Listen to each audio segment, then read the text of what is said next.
What's happening, guys? My name is OTG and I'd like to welcome you to episode number 2 of our Formula 1 2012 career mode, and we are in Malaysia and we have again qualified in 16th position. So we didn't do too bad.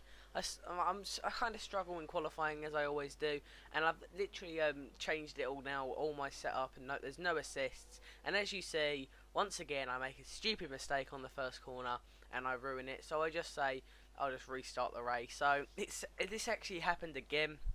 Where on the first time I do it I make a mistake, second time I do it perfectly, and that is just the way it is for me, so I'm just going to have to deal with that.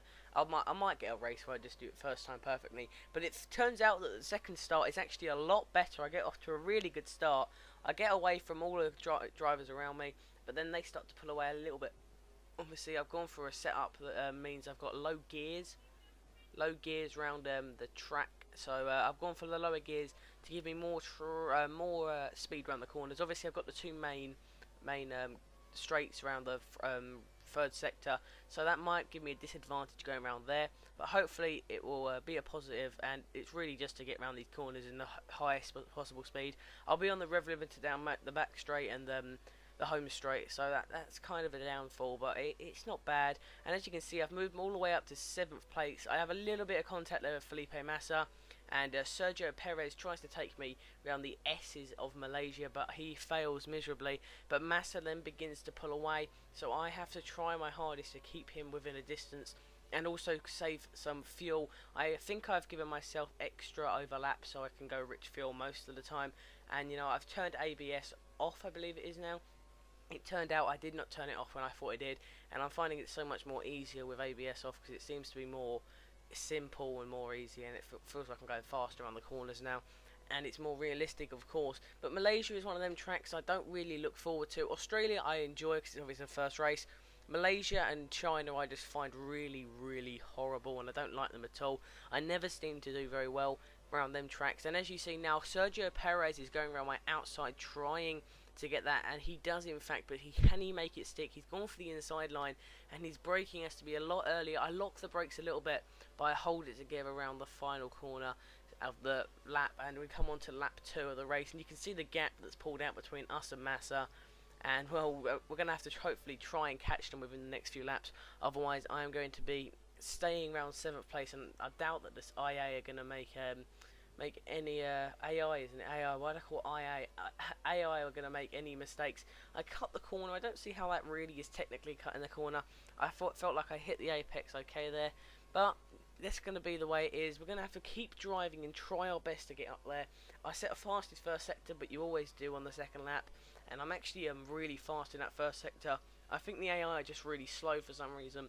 I don't know why, and they just don't seem to be very fast around the first sector. And then the second sector, somehow they just plummet through that, and they just absolutely dominant.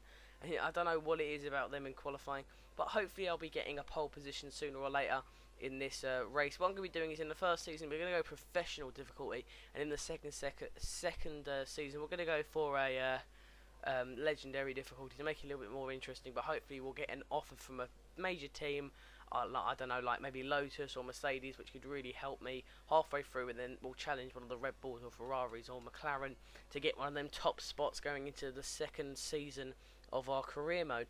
And you can see now we're starting to gain a little bit on Massa ahead, but nothing too drastic. And you see I make a silly error going around that corner, and I decide I might as well do a flashback. And you'll see though, when I actually do it again, I do the flashback, but I also muck up the corner again. So you'll see I just get the braking wrong around this corner, and during the end of the race I do in fact get the corners fine there. I just really struggled to get that corner, and Sergio Perez does in fact overtake me from that, so I'm down in 8th position.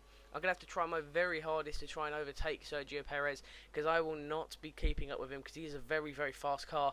In the championship he is very high up, and in this game he's very good. He's taken the final corner, so the undercut is not going to be on, and you can see how he's just getting ahead of me. So it will have to be the first 2 corners, otherwise I am not going to be able to keep up with him. And you see the gap we have with Maldonado, my teammate, the orange circle. That is just increased so much, so we're obviously getting up in speed, and we're closing Massa and Webber. But I take Sergio Perez around the first corner, and I give him some space, but he does not use the space, so we're back in 7th place. So now it's just a case of, can I catch Felipe Massa? If I can catch Felipe Massa, then I'm going to be battling for the high positions, and obviously if Webber also is there, and you see them two there have a little bit of contact, letting me get right in there. So now them two are split up from the pack, and them two are slower, so I'm going to have to try and chase them down. And the thing is, I'm in 7th from 16th position. That is pretty impressive for anyone's standards in any way, shape or form. But hopefully I can just drive normally and just try and do what I can and get in front of them two, and maybe even try and push for a podium, but it's very unlikely. That is a very long shot. My main goal in this race was to get points. The first points on the board are always hard, and in this season of F1, actually the year this was done, in the 2012 season, Williams hadn't got any points for a long time with Barrichello and Maldonado, so I was going to look to try and get them their first points after the disappointment in Australia after I made some silly mistakes. I've gone for a different setup. We're going to pit on lap 5, which the actual lap it should be pitted in the 6th, which means really I'm going to have more stronger tyres going into the pits, but coming out on the last few laps, hopefully I would have pulled out a nice enough gap on the other cars to slip in there nicely. And you can see now Webber has been overtaken by Felipe Massa. I don't know if Webber had a problem or something, but we are right behind him going into the 4th lap. But we do not indeed see the 4th lap because we are coming into the pit lap now. Webber got away from us, and that was just really it for us. I just went in the pit early to see if I could jump any of the cars. Very unlikely that I could jump any of them, but really the problem was I was being attacked from all of the cars behind me. So the better I pitted in, I could get my tyres fresh and ready, and then I could just come out and use the pace. But there was always a risk that Perez or Kobayashi could find some speed and just do me in any way, shape or form, and just overtake me when they come out the pits.